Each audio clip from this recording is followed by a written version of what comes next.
ಪರಿಸರ ಭೂಗೋಳಶಾಸ್ತ್ರ ಈ ಒಂದು ವಿಷಯದ 2 ಅಂಕದ ಪ್ರಶ್ನೋತ್ತರಗಳು. 2 ಅಂಕದ ಪ್ರಶ್ನೋತ್ತರಗಳಲ್ಲಿ ಮೊದಲ ಪ್ರಶ್ನೆ ಪರಿಸರ ಭೂಗೋಳಶಾಸ್ತ್ರ. ಇಲ್ಲಿ ಪರಿಸರ ಭೂಗೋಳಶಾಸ್ತ್ರ ಎಂದರೆ ಸ್ಥಾನಿಕ ಮತ್ತು ಪ್ರಾದೇಶಿಕ ಅಸ್ತಿತ್ವ ಪಡೆದಿರುವಂಥ ಜೀವ ಪರಿಸರದ ಲಕ್ಷಣಗಳನ್ನು ವಿಶ್ಲೇಷಿಸುವುದು ಹಾಗೂ ತಾಂತ್ರಿಕವಾಗಿ ಮುನ್ನಡೆ ಸಾಧಿಸುವ ಮಾನವ ಮತ್ತು ನೈಸರ್ಗಿಕ ಪರಿಸರಗಳ ಪರಸ್ಪರ ಸಂಬಂಧವನ್ನು ವೇಳೆಗೆ ಅನುಸಾರವಾಗಿ ಅಭ್ಯಾಸಿಸುವುದೇ ಪರಿಸರ ಭೂಗೋಳಶಾಸ್ತ್ರವಾಗಿದೆ. ಪ್ರಶ್ನೆ 2 ಪರಿಸರ ಅಂತ ಇದೆ. ಈ ಒಂದು ಪರಿಸರ ಪದದ ಅರ್ಥ ತುಂಬ ವಿಶಾಲವಾಗಿದ್ದು, ಪರಿಸರ ಎಂದು ಅರ್ಥ ನೀಡುವಂಥ ಆಂಗ್ಲ ಭಾಷೆಯ ಎನ್ವಿರಾನ್ಮೆಂಟ್ ಎಂಬುದು ಮೂಲತಃ ಫ್ರೆಂಚ್ ಪದವಾಗಿದೆ. ಪ್ರತಿಯೊಂದು ಜೀವಿಯು ಹಲವಾರು ಜೈವಿಕ ಹಾಗೂ ಅಜೈವಿಕ ವಸ್ತುಗಳ ಜೊತೆಗೆ ಜೀವಿಸುತ್ತಿದ್ದು, ಅವುಗಳ ಮೇಲೆ ಬಾಹ್ಯವಾಗಿ ಪ್ರಭಾವ ಬೀರುವಂಥ ಎಲ್ಲ ಬಗೆಯ ಶಕ್ತಿಗಳು, ಪ್ರಚೋದಕಗಳು ಮತ್ತು ಪರಿಸ್ಥಿತಿಗಳನ್ನು ನಾವು ಪರಿಸರವೆಂದು ಕರೆಯುತ್ತೇವೆ. 3 ನೈಸರ್ಗಿಕ ಪರಿಸರ. ನೈಸರ್ಗಿಕ ಪರಿಸರವನ್ನು ಪ್ರಾಕೃತಿಕ, ಭೌಗೋಳಿಕ, ಭೌತಿಕ ಪರಿಸರವೆಂದೂ ಸಹ ಕರೆಯಲಾಗುತ್ತದೆ. ಇದು ನಿಸರ್ಗದಿಂದ ನಿರ್ಮಾಣವಾಗಿದ್ದು, ನಿಸರ್ಗದತ್ತವಾಗಿ ಮಾನವನಿಗೆ ನೀಡಿರುವ ಎಲ್ಲ ಅಂಶಗಳನ್ನು ಇದು ಒಳಗೊಂಡಿದೆ. ಅವುಗಳನ್ನು ಭೌತಿಕ, ಜೈವಿಕ ಮತ್ತು ಇತರೆ ಅಂಶಗಳು ಎಂದು ನಾವು 3 ಭಾಗಗಳಾಗಿ ವಿಂಗಡಿಸಬಹುದು. ಪ್ರಶ್ನೆ 4 ಸಾಂಸ್ಕೃತಿಕ ಪರಿಸರ. ಮಾನವ ನಿರ್ಮಿತ ಅಂಶಗಳನ್ನು ಒಳಗೊಂಡಂಥ ಪರಿಸರವನ್ನು ನಾವು ಸಾಂಸ್ಕೃತಿಕ ಪರಿಸರ ಎಂದು ಕರೆಯುತ್ತೇವೆ. ಮಾನವ ಸಾಂಸ್ಕೃತಿಕ ಪರಿಸರದ ಕರ್ತೃವಾಗಿದ್ದು, ಈ ಒಂದು ಸಾಂಸ್ಕೃತಿಕ ಪರಿಸರವು ಜನಾಂಗ, ಧರ್ಮ, ಶಿಕ್ಷಣ, ಸರ್ಕಾರ ಮತ್ತು ಜನಸಂಖ್ಯೆಯನ್ನು ಒಳಗೊಂಡಿದೆ. ಪ್ರಶ್ನೆ 5 ಪರಿಸರದ ಘಟಕಗಳು. ಈ ಒಂದು ಪರಿಸರದ ಘಟಕಗಳೆಂದರೆ ಒಂದು ಅಜೈವಿಕ ಘಟಕಗಳು ಮತ್ತು ಇನ್ನೊಂದು ಜೈವಿಕ ಘಟಕಗಳು ಆಗಿವೆ. ಪ್ರಶ್ನೆ 6 ಅಜೈವಿಕ ಘಟಕಗಳು ಅಂತ ಇದೆ. ಇಲ್ಲಿ ಅಜೈವಿಕ ಘಟಕಗಳೆಂದರೆ ಜೀವವಿಲ್ಲದ ವಸ್ತುಗಳು, ಭೂ ಮತ್ತು ಜಲ ಸಂಪನ್ಮೂಲಗಳು, ವಾಯುಗುಣ ಮತ್ತು ಖನಿಜ ಹಾಗೂ ಶಕ್ತಿ ಸಂಪನ್ಮೂಲಗಳನ್ನು ಈ ಒಂದು ಅಜೈವಿಕ ಘಟಕಗಳು ಹೊಂದಿದೆ. ಇವುಗಳನ್ನು ಜೈವಿಕ ಘಟಕಗಳೊಡನೆ ಹೋಲಿಸಿದಾಗ ಅಜೈವಿಕ ಘಟಕಗಳು ಭೂಮಂಡಲದಲ್ಲಿ ವಿಶಾಲವಾಗಿ ಹರಡಿ ಹೆಚ್ಚು ಪ್ರದೇಶವನ್ನು ಆವರಿಸಿಕೊಂಡಿರುತ್ತವೆ. ಅಜೈವಿಕ ಘಟಕಗಳನ್ನು ಅವುಗಳ ಗುಣಲಕ್ಷಣಗಳಿಗೆ ಅನುಸಾರವಾಗಿ ನಾವು ಶಿಲಾಗೋಳ, ವಾಯುಗೋಳ ಮತ್ತು ಜಲಗೋಳ ಎಂದು 3 ಭಾಗಗಳಾಗಿ ವಿಂಗಡಿಸಬಹುದು. ಪ್ರಶ್ನೆ 7 ಜೈವಿಕ ಘಟಕಗಳು. ಜೈವಿಕ ಘಟಕ ಅಥವಾ ಅವಯವಗಳಲ್ಲಿ ಜೀವಂತವಾಗಿರುವ ಜೀವಿಗಳು ಮತ್ತು ಅದರ ಉತ್ಪತ್ತಿಗಳು ಅಡಗಿರುತ್ತವೆ. ಇವುಗಳನ್ನು ನಾವು 3 ಭಾಗಗಳಾಗಿ ವಿಂಗಡಿಸಬಹುದು.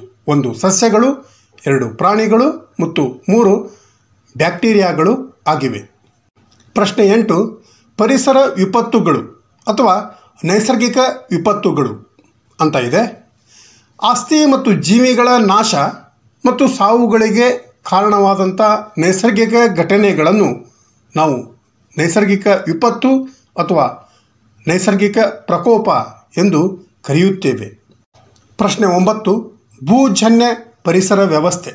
ಭೂಜನ್ಯ ಪರಿಸರ ವ್ಯವಸ್ಥೆಯು ಜಲೀಯ ಜೀವ ಪರಿಸರ ವ್ಯವಸ್ಥೆಗಿಂತ ಭಿನ್ನವಾದಂಥ ಜೀವ ಪರಿಸರ ವ್ಯವಸ್ಥೆಯಾಗಿದ್ದು, ಭೂಪ್ರದೇಶದ ಪ್ರಾಕೃತಿಕ ಲಕ್ಷಣಗಳು, ವಾಯುಗುಣ ಮತ್ತು ಜೈವಿಕ ಅಂಶಗಳ ಪ್ರಭಾವಕ್ಕೆ ಒಳಪಟ್ಟು ಭೂವಲಯ ಜೀವ ಪರಿಸರ ವ್ಯವಸ್ಥೆಯಲ್ಲಿ ವಿವಿಧ ಜೀವ ಪರಿಸರ ವ್ಯವಸ್ಥೆಗಳು ರೂಪಿತಗೊಂಡಿರುತ್ತವೆ.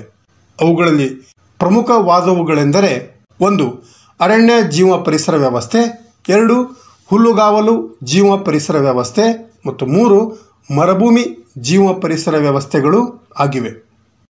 ಪ್ರಶ್ನೆ 10 ಅರಣ್ಯೀಕರಣ. ಅರಣ್ಯೀಕರಣವು ಇತ್ತೀಚೆಗೆ ಯಾವುದೇ ಮರಗಳ ಹೊದಿಕೆ ಇಲ್ಲದ ಪ್ರದೇಶದಲ್ಲಿ ಅರಣ್ಯ ಅಥವಾ ಮರಗಳನ್ನು ಬೆಳೆಸುವುದು ಅರಣ್ಯೀಕರಣವಾಗಿದೆ. ಅರಣ್ಯೀಕರಣದಲ್ಲಿ 3 ವಿಧಗಳಿವೆ. 1 ನೈಸರ್ಗಿಕ ಪುನರುತ್ಪಾದನೆ, 2 ಕೃಷಿ ಅರಣ್ಯ ಮತ್ತು 3 ಮರ ನೆಡುವಿಕೆ ಆಗಿದೆ. ಅಲ್ಲದೆ ಇಲ್ಲಿ ಮರು ಅರಣ್ಯೀಕರಣ ಎಂದರೇನು ಅಂತ ನಾವು ನೋಡಿದಾಗ ಬೆಂಕಿ, ಚಂಡಮಾರುತ ಇತ್ಯಾದಿ ನೈಸರ್ಗಿಕ ಕಾರಣಗಳಿಂದ ಕಳೆದು ಹೋದಂಥ ಅರಣ್ಯವನ್ನು ಪುನಃ ಸ್ಥಾಪಿಸುವುದು ಮರು ಅರಣ್ಯೀಕರಣವಾಗಿದೆ. ಪ್ರಶ್ನೆ 11. ಸೂಕ್ಷ್ಮ ಜೀವಿಗಳು. ಸೂಕ್ಷ್ಮ ಜೀವಿಗಳೆಂದರೆ ಸೂಕ್ಷ್ಮದರ್ಶಕದ ಮೂಲಕ ಮಾತ್ರವೇ ಕಾಣಿಸುವಂತಹ ಜೀವಿಗಳು ಆಗಿವೆ. ಸೂಕ್ಷ್ಮ ಜೀವಿಗಳ ಕುರಿತು ಅಧ್ಯಯನ ಮಾಡುವಂಥ ಶಾಸ್ತ್ರವನ್ನು ನಾವು ಸೂಕ್ಷ್ಮ ಜೀವಶಾಸ್ತ್ರ ಎಂದು ಕರೆಯುತ್ತೇವೆ. ಬ್ಯಾಕ್ಟೀರಿಯಾ, ಆರ್ಕಿಯಾ ಮತ್ತು ಹೆಚ್ಚಾಗಿ ಎಲ್ಲ ಪ್ರೋಟೋಜೋಗಳು ಸೂಕ್ಷ್ಮ ಜೀವಿಗಳು ಆಗಿವೆ. ಕೆಲವು ಶಿಲೀಂಧ್ರಗಳು, ಪಾಚಿ ಮತ್ತು ಕೆಲವು ಪ್ರಾಣಿಗಳು ಸಹ ಸೂಕ್ಷ್ಮ ಜೀವಿಗಳು ಆಗಿವೆ. ಕೆಲವು ಸೂಕ್ಷ್ಮ ಜೀವಶಾಸ್ತ್ರಜ್ಞರು ವೈರಸ್ಗಳನ್ನು ಸಹ ಸೂಕ್ಷ್ಮ ಜೀವಿಗಳು ಎಂದು ಪರಿಗಣಿಸಿದ್ದಾರೆ. ಪ್ರಶ್ನೆ 12. ಪ್ರಭೇದಗಳ ವೈವಿಧ್ಯತೆ ಅಥವಾ ಜೈವಿಕ ವೈವಿಧ್ಯತೆ. ಭೂಭಾಗದ ಮೇಲೆ ಕಂಡುಬರುವಂಥ ಅಸಂಖ್ಯ ಜೀವಿಗಳ ವಿಧಗಳನ್ನೇ ನಾವು ಜೈವಿಕ ವೈವಿಧ್ಯತೆ ಎಂದು ಕರೆಯುತ್ತೇವೆ. ಯಾವುದೇ ಒಂದು ನಿರ್ದಿಷ್ಟ ಸ್ಥಳ ಅಥವಾ ಭೂಭಾಗದ ಮೇಲೆ ಕಂಡುಬರುವಂಥ ಎಲ್ಲ ಪ್ರಕಾರದ ಜೀವಿಗಳ ವಿಧಗಳನ್ನೇ ಜೈವಿಕ ವೈವಿಧ್ಯತೆ ಎಂದು ಕರೆಯುವರು. ಇದು ಮುಖ್ಯವಾಗಿ ಸಸ್ಯ ಮತ್ತು ಪ್ರಾಣಿಗಳ ಅಧ್ಯಯನ, ಜೀವಿಗಳ ಭೌತಿಕ ಮತ್ತು ವಂಶವಾಹಿ ಲಕ್ಷಣಗಳನ್ನು ಪ್ರತಿಬಿಂಬಿಸುತ್ತದೆ. ಈ ಒಂದು ವೈವಿಧ್ಯತೆಯಲ್ಲಿ ಪ್ರತಿಯೊಂದು ಪ್ರಭೇದದ ಜೀವಿಗಳನ್ನು ಇತರ ಪ್ರಭೇದದ ಜೀವಿಗಳಿಂದ ಭಿನ್ನವಾಗಿರುವುದನ್ನು ನಾವು ಇಲ್ಲಿ ಕಾಣಬಹುದು. ಇದು ವಿವಿಧ ಪ್ರಕಾರದ ಜೀವ ಪರಿಸರ ವ್ಯವಸ್ಥೆಯಲ್ಲಿ ಮತ್ತು ಪ್ರತಿಯೊಂದು ಜೀವ ಸಮುದಾಯಗಳಲ್ಲಿ ಕಂಡುಬರುವ ಜೀವಿಗಳಲ್ಲಿಯೇ ಹಲವಾರು ಬಗೆಯ ವ್ಯತ್ಯಾಸವನ್ನು ನಾವು ಕಾಣಬಹುದು. ಇದನ್ನೇ ಪ್ರಭೇದಗಳ ವೈವಿಧ್ಯತೆ ಅಥವಾ ಜೈವಿಕ ವೈವಿಧ್ಯತೆ ಎಂದು ನಾವು ಕರೆಯುತ್ತೇವೆ. ಪ್ರಶ್ನೆ 13. ವಂಶವಾಹಿ ವೈವಿಧ್ಯತೆ. ಒಂದೇ ಪ್ರಭೇದದ ವಂಶವಾಹಿ ವೈವಿಧ್ಯತೆಯ ಪ್ರಕಾರಗಳಲ್ಲಿ, ಅಂದರೆ ಒಂದೇ ಪ್ರಭೇದದ ಜೀವಿಗಳಲ್ಲಿಯೂ ವಂಶವಾಹಿ ಭಿನ್ನತೆ ಕಂಡುಬರುತ್ತದೆ. ಉದಾಹರಣೆಗೆ ಬೆಳೆಗಳ ವಿಧಗಳಲ್ಲಿ ಮತ್ತು ಸಾಕು ಪ್ರಾಣಿಗಳ ತಳಿಗಳಲ್ಲಿ ನಾವು ವಂಶವಾಹಿ ವೈವಿಧ್ಯತೆಯನ್ನು ಕಾಣಬಹುದು. ಬೆಳೆಗಳಲ್ಲಿ ಗೋಧಿ ಮತ್ತು ಭತ್ತವನ್ನು ನೋಡಿದಾಗ ಗೋಧಿಯಲ್ಲಿ ಬಿಳಿ ಗೋಧಿ ಮತ್ತು ಕೆಂಪು ಗೋಧಿ ಅಂತ ಇದ್ದರೆ, ಭತ್ತದಲ್ಲಿ ಅನೇಕ ವಂಶವಾಹಿ ವೈವಿಧ್ಯತೆಗಳು ಇವೆ. ಉದಾಹರಣೆಗೆ ಬಾಸುಮತಿ ಅಕ್ಕಿಯ ಕಾಳುಗಳ ಗಾತ್ರ ಮತ್ತು ವಾಸನೆ ಬೇರೆ ಕಾಳುಗಳ ಗಾತ್ರಕ್ಕಿಂತ ಭಿನ್ನವಾಗಿರುತ್ತವೆ. ಇನ್ನು ಸಾಕು ಪ್ರಾಣಿಗಳಾದಂಥ ನಾಯಿ ಮತ್ತು ಬೆಕ್ಕುಗಳಲ್ಲಿ ಸಹ ವಂಶವಾಹಿ ವೈವಿಧ್ಯತೆ ಇರುವುದನ್ನು ನಾವು ಕಾಣಬಹುದು. ಈ ಒಂದು ವೈವಿಧ್ಯತೆ ಉಂಟಾಗಲು ಜೀವ ರೂಪಿಸುವಂಥ ಜೀವಕೋಶಗಳಾದಂಥ ಕ್ರೋಮೋಜೋಮ್, ವಂಶವಾಹಿ ಮತ್ತು DNA ಕಾರಣವಾಗಿರುತ್ತವೆ. ಪ್ರಶ್ನೆ 14. ಸ್ಥಳೀಯ ಪ್ರಭೇದಗಳು. ಸ್ಥಳೀಯ ಪ್ರಭೇದಗಳು ಒಂದು ಭೌಗೋಳಿಕ ಪ್ರದೇಶದಲ್ಲಿ ಮಾತ್ರ ಇರುವಂಥ, ಅಂದರೆ ಕಂಡುಬರುವಂಥ ಸಸ್ಯಗಳು ಮತ್ತು ಪ್ರಾಣಿಗಳಾಗಿವೆ. ಪ್ರಪಂಚದ ದೊಡ್ಡ ಅಥವಾ ಸಣ್ಣ ಪ್ರದೇಶಗಳಿಗೆ ಈ ಒಂದು ಜೀವಜಾತಿಗಳು ಸ್ಥಳೀಯವಾಗಿರಬಹುದು. ಕೆಲವು ನಿರ್ದಿಷ್ಟ ಖಂಡಕ್ಕೆ ಸ್ಥಳೀಯವಾಗಿರಬಹುದು ಅಥವಾ ಕೆಲವು ಖಂಡದ ಒಂದು ಭಾಗಕ್ಕೆ ಮಾತ್ರ ಸ್ಥಳೀಯವಾಗಿರಬಹುದು. ಪ್ರಶ್ನೆ 15. ಮಹಾಕೇಂದ್ರಗಳು ಅಥವಾ ಬಿಸಿ ನೆಲೆಗಳು. ಅತ್ಯಂತ ಹೆಚ್ಚು ಜೀವಿ ಪ್ರಭೇದಗಳ ವೈವಿಧ್ಯತೆಯಿಂದ ಕೂಡಿರುವಂಥ ಭೂಪ್ರದೇಶಗಳನ್ನು ಜೀವ ವೈವಿಧ್ಯತೆಯ ಗಣ್ಯತಾಣ ಅಥವಾ ಅಗ್ರತಾಣ ಅಥವಾ ಮಹಾಕೇಂದ್ರಗಳು ಅಥವಾ ಬಿಸಿ ನೆಲೆಗಳು ಎಂದು ನಾವು ಕರೆಯುತ್ತೇವೆ. ಸ್ಥಳೀಯ ಪ್ರಭೇದಗಳ ಆಧಾರದ ಮೇಲೆ 1998ರಲ್ಲಿ ಮೇಯರ್ ಎಂಬ ವಿಜ್ಞಾನಿ ಭೂಭಾಗದ ಮೇಲಿರುವ ಜೀವ ವೈವಿಧ್ಯತೆ ಇರುವ ಸ್ಥಳಗಳನ್ನು 25 ಮಹಾಕೇಂದ್ರಗಳನ್ನಾಗಿ ವರ್ಗೀಕರಿಸಿದ್ದಾರೆ. ಈ ಮಹಾಕೇಂದ್ರದಲ್ಲಿ ಸುಮಾರು 1,22,935 ಸ್ಥಳೀಯ ಸಸ್ಯ ಪ್ರಭೇದಗಳನ್ನು ಗುರುತಿಸಲಾಗಿದೆ. ಪ್ರಶ್ನೆ 16. ಅಪಾಯದ ಅಂಚಿನಲ್ಲಿರುವ ಜೀವಿಗಳು ಅಥವಾ ಅಳಿವಿನಂಚಿನಲ್ಲಿರುವ ಜೀವಿಗಳು ಅಂತ ಪ್ರಶ್ನೆ ಇದೆ. ಪ್ರಭೇದಗಳ ಸಂಖ್ಯೆ ಅತಿ ಕಡಿಮೆ ಇದ್ದು ಅವು ಚಿಕ್ಕ ಪ್ರದೇಶವನ್ನು ಆವರಿಸಿಕೊಂಡಿರುತ್ತವೆ. ಇಂತಹ ಪ್ರಭೇದಗಳಿಗೆ ರಕ್ಷಣೆ ನೀಡದಿದ್ದರೆ ಅವುಗಳು ಅಪಾಯದಲ್ಲಿ ಸಿಲುಕುವುದು ಖಚಿತ. ಅಂತಹ ಪ್ರಭೇದಗಳಿಗೆ ನಾವು ಅಳಿವಿನಂಚಿನಲ್ಲಿರುವ ಅಥವಾ ಅಪಾಯಕ್ಕೊಳಗಾಗಿರುವ ಪ್ರಭೇದಗಳೆಂದು ಕರೆಯುತ್ತೇವೆ. ಭಾರತದಲ್ಲಿರುವ ಒಟ್ಟು 2 ಪ್ರಭೇದಗಳು ಅಪಾಯದ ಅಂಚಿನಲ್ಲಿವೆ. ಪ್ರಶ್ನೆ 17. ಜೀವನೆಲೆ ಅಥವಾ ವನ್ಯಜೀವಿ ಸಂರಕ್ಷಣಾ ವಲಯಗಳು ಅಂತ ಇದೆ.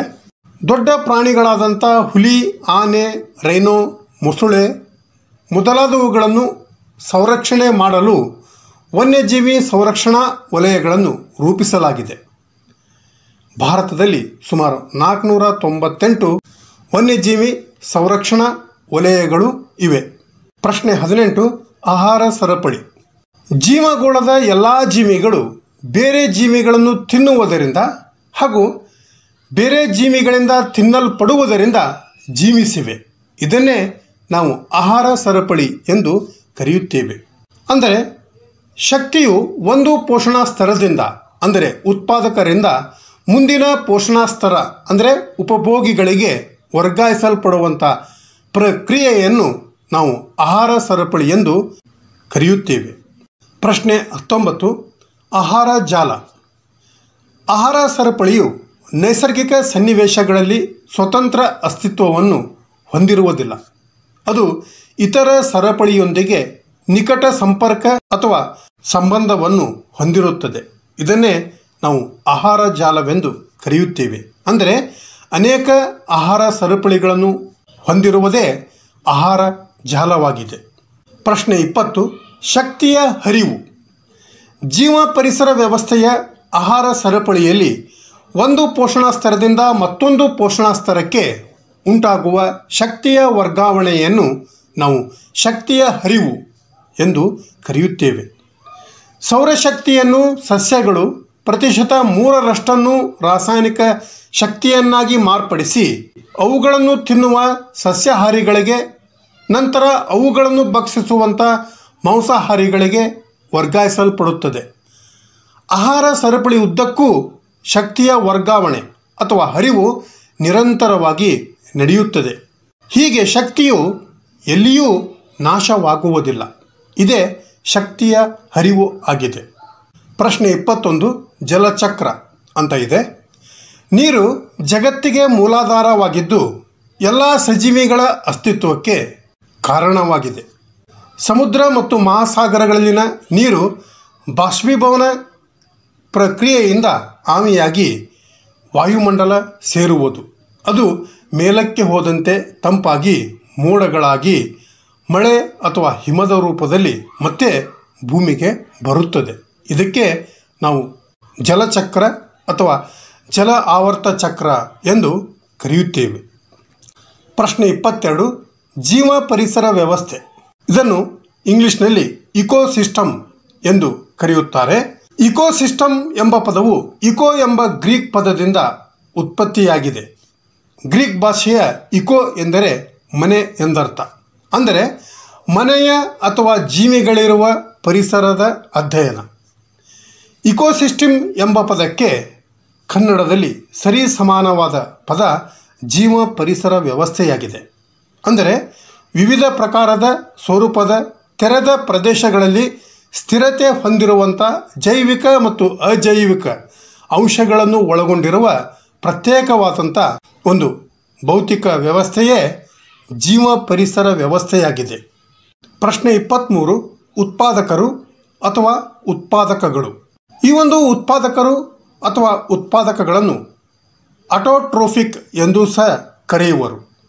ಅಟೋಟ್ರೋಫಿಕ್ ಎಂದರೆ ಸ್ವಯಂ ಪೋಷಿತ ಎಂದರ್ಥ. ಜೀವ ಪರಿಸರ ವ್ಯವಸ್ಥೆಯಲ್ಲಿ ತಮ್ಮ ಆಹಾರವನ್ನು ತಾವೇ ಉತ್ಪಾದಿಸಿಕೊಳ್ಳುವಂಥ ಜೀವಿಗಳನ್ನು ಉತ್ಪಾದಕರು ಎಂದು ಕರೆಯುವರು. ಜೀವಗೋಳದಲ್ಲಿ ಸಸ್ಯಗಳಿಗೆ ಮಾತ್ರ ಈ ಒಂದು ಸಾಮರ್ಥ್ಯ ಇರುವುದು. ಸಸ್ಯಗಳು ಸೌರಶಕ್ತಿಯನ್ನು ಸ್ವೀಕರಿಸಿ ನೀರಿನ ಸಹಾಯದಿಂದ ಹಸಿರು ವರ್ಣ ತಯಾರಿಸಿಕೊಳ್ಳುತ್ತವೆ. ಇದಕ್ಕೆ ಪತ್ರಹರಿತು ಎಂದು ಕರೆಯುವರು. ಈ ಹಸಿರು ವರ್ಣದ ಸಹಾಯದಿಂದ ಸಸ್ಯಗಳು ಸೌರಶಕ್ತಿ ಉಪಯೋಗಿಸಿ ನೀರು ಮತ್ತು ಇಂಗಾಲದ ಡೈಆಕ್ಸೈಡನ್ನು ಕಾರ್ಬೋಹೈಡ್ರೇಟ್ ಮತ್ತು ರಾಸಾಯನಿಕ ಶಕ್ತಿಯನ್ನಾಗಿ ಪರಿವರ್ತನೆ ಮಾಡಿ ಸ್ವಯಂ ಆಹಾರ ಮಾಡಿಕೊಳ್ಳುತ್ತವೆ. ಪ್ರಶ್ನೆ 24. ದ್ಯುತಿ ಸಂಶ್ಲೇಷಣೆ ಅಂತ ಇದೆ. ಸಸ್ಯಗಳು ಸೌರಶಕ್ತಿ ಸ್ವೀಕರಿಸಿ ನೀರಿನ ಸಹಾಯದಿಂದ ಹಸಿರು ವರ್ಣ ತಯಾರಿಸಿಕೊಳ್ಳುತ್ತವೆ. ಇದಕ್ಕೆ ಪತ್ರಹರಿತ್ತು ಎನ್ನುವರು.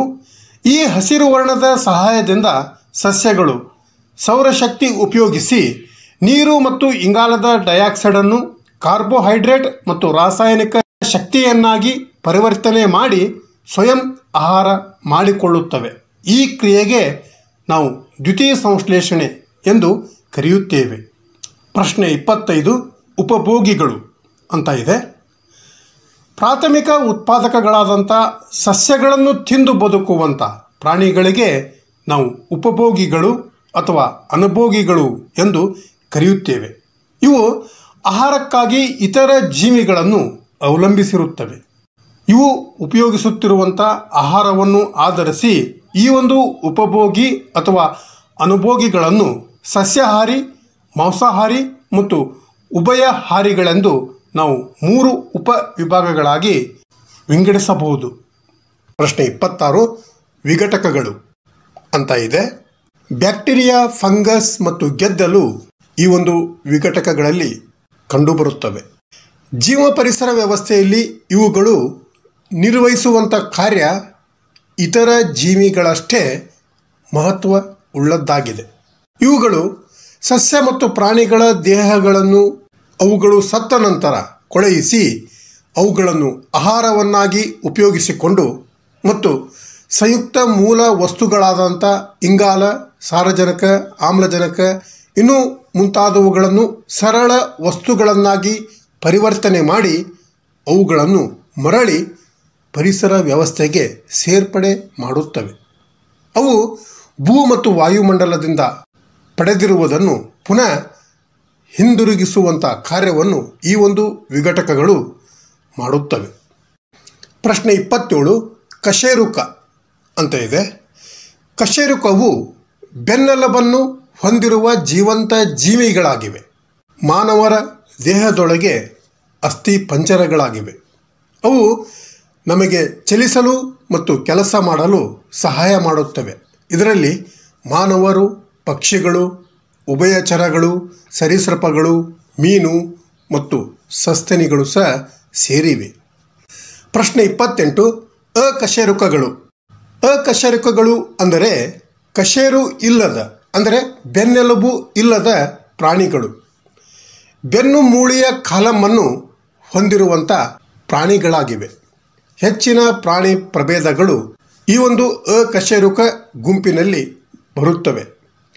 ಪ್ರಪಂಚದಲ್ಲಿರುವ ಪ್ರಾಣಿಗಳಲ್ಲಿ 97% ಪ್ರಾಣಿಗಳು ಈ ಒಂದು ಗುಂಪಿಗೆ ಸೇರುತ್ತವೆ. ಇವುಗಳಲ್ಲಿ ಹೆಚ್ಚಿನವು ಭೂವಾಸಿಗಳು. ವೈವಿಧ್ಯದಲ್ಲಿ ಮಾತ್ರ ಭೂವಾಸಿಗಳಿಗಿಂತ ಜಲವಾಸಿಗಳದೇ ಮೇಲುಗೈ ಆಗಿರುತ್ತದೆ.